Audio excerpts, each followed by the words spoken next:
మనకు ఒకటే ప్రభుత్వం వచ్చినాక రాజకీయాలు చేయం. ఏ రోజు కూడా రాజకీయాల జోలికి పోలా.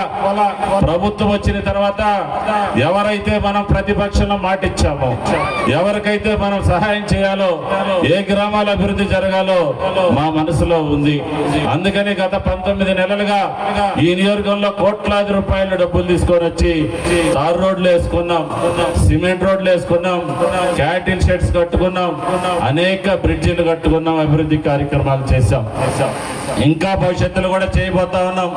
ఈ 4 రోజుల్లో 6 కోట్ల రూపాయలతోటి ఈ నియోజకవర్గంలో మరి సిమెంట్ రోడ్లు, తారు రోడ్ల నిర్మాణం మరి శంకుస్థాపన చేసుకున్నటువంటి పరిస్థితి మీ అందరూ కూడా నేను తెలియజేస్తా ఉన్నా. మన నియోజకవర్గంలో ఇప్పుడే నాకు మరి ఆరోగ్య శాఖ మంత్రి గారి దగ్గర నుంచి ఒక లెటర్ వచ్చింది.